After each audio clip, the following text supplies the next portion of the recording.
The following story contains descriptions of murder, possible harsh words, and is not suitable for anyone who does not like gory horror movies or violent images. Viewer discretion is advised. The Credit Card Killer. Chapter 1.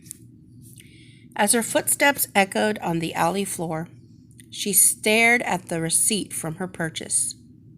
Shaking her head in despair, she began scolding herself under her breath. She was too distracted to notice the person walking behind her.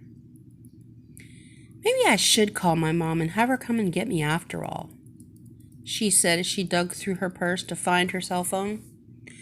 She pulled her phone from her purse, and that's when the killer seized the moment and threw the trash bag over her head, causing her purse to fall and spill all over the alley, and her phone to crack as it hit the cement.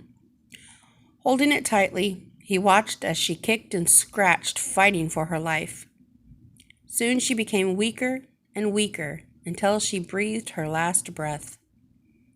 Then he dragged her lifeless body to the dumpster nearby and laid her down quietly, not wanting to alert anyone.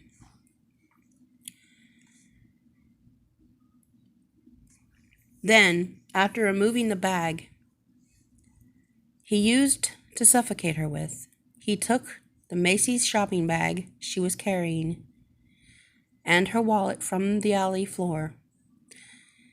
Taking out the driver's license, he threw it on her body, then quickly fled from the scene. On the other side of town, standing in the bathroom, disposing of the plastic bag he had used to suffocate the victim, as well as the clothes he was wearing at the time, he smiled with accomplishment. In nothing but a pair of black boxers, he went to the dresser near his bed and placed a credit card inside the wooden box. The name on the credit card was Maxine Wallace. In the dresser, he placed a brown wallet, which contained $60 in cash, several other credit cards, but no driver's license. He had left that for the cops to identify her with. Into a black trash bag, along with his clothes, went a brand new pair of women's evening sandals in a Macy's bag. The receipt said they cost $198. The final step was removing the rubber gloves. He wanted to leave as little evidence at the crime scene as possible. After all, he watched the crime shows on TV. He wasn't about to be a dumb criminal. After throwing the gloves in the black trash bag, he got dressed and stuffed the bag of clothing into a carved compartment he had made in his closet with a matching panel for concealing it. As the morning sun peeked over the horizon on that pleasant Saturday in June, highlighting the buildings around the apartments near the Topeka Workforce Center, Anna Logan stretched to wake herself up. Her first-floor apartment was cozy and small, but that was all right. She didn't need a whole lot of space. The golden beam of the sun added a bright tint to the tan color of her walls. Today is gonna be a good day, she thought to herself. As she rested her arm on the back windowsill of her bedroom, she stared at the beauty of the buildings around her. Just then, something caught her eye. She noticed something sticking out from behind the dumpster. 2 bare, white feet. It looked as if there was someone lying passed out. But were they alive or dead? "Hey, are you okay? Hello?" She called out to them, but got no response. Should I go out there and check on them? No, I need to call for help. Anna grabbed her black smartphone, entered a code, and quickly dialed 911. 911, what's your emergency? There's a body in the back of my apartment, she said shakily. In your apartment? I'm sorry, I mean behind the dumpster, which is behind the apartment complex. What is your address, ma'am? 1407 Southwest Harrison. She hung up the phone and, with a quick glance around, went out and sat in the chair near the front door. When did the crime occur? Am I safe? She got up and locked the door, then sat down in her black lazy boy chair. She no longer felt safe in her own apartment, knowing that out there somewhere was possibly a killer. What did the victim look like? Female? Male? Young? Old? Blonde? Dark-haired?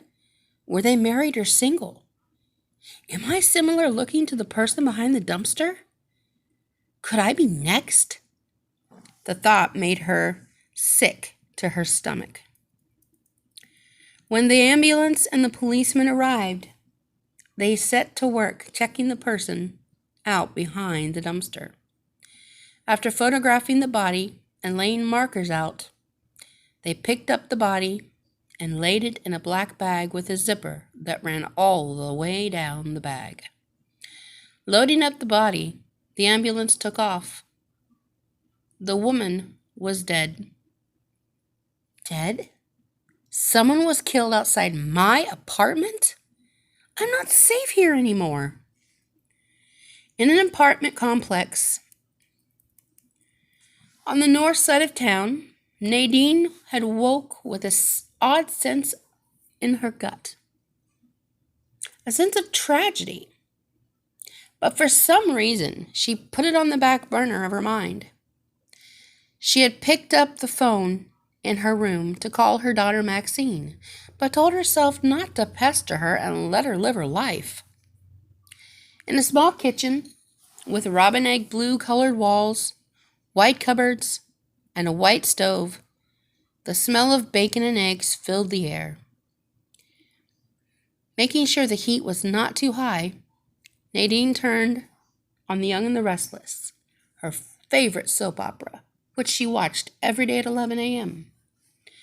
When the show went to commercial, there was a knock at the door. Nadine took the pans off the burners and looked out the window of the reddish-brown door. The minute she saw the two officers, she knew that something was wrong. The officers removed their hats and calmly asked if she was Nadine Wallace. Ma'am, your daughter Maxine Wallace's body was found dead near the Shunga Apartments. We need you to come down and confirm these findings. Nadine's knees felt as if they had melted and were now a puddle beneath her. She fell to her knees and grabbed one of the officer's legs and started sobbing. Her words were shrieking screams as her heart felt like it was grated into tiny pieces. The officer she was leaning against knelt and put his arm around her. Her screams caused loud whistling sound in his ear. Squeezing his eyes shut, he bore the pain as he consoled her. After turning off the burners on the stove, the officer carried her to the car. When they arrived at the hospital, she was placed in a wheelchair. Her eyes were flooded and stinging, and the mascara was running down her cheeks. When the button was pushed to go to the morgue, Nadine tried to catch her breath, but her throat tripped on the tears she had sniffed back. When they got to the large window of the room, Nadine rubbed her arm as the chill of the morgue hit her, causing goosebumps to form. As the curtains were drawn back and the white cover was pulled back from Maxine's head, Nadine began to scream. The pale gray body of her daughter became engraved in her mind. Repeatedly, she screamed, "My baby!" The medical examiner put the cover back over Maxine's head and wheeled the body away. Mrs. Wallace, do you mind if I ask you a question or two? Slowly shaking her head, she stared straight ahead. Was your daughter headed someplace last night? She nodded slowly but kept staring straight ahead. Where was she headed? Macy's, she said softly. I'm sorry, could you please repeat that? Macy's, she said a little louder. Why was she headed there? She was returning a purchase. Thank you for your time. That evening, as Nadine sat in bed with burning eyes, unable to stay awake, yet unable to sleep, she saw the image of her daughter's corpse as if it was right in front of her.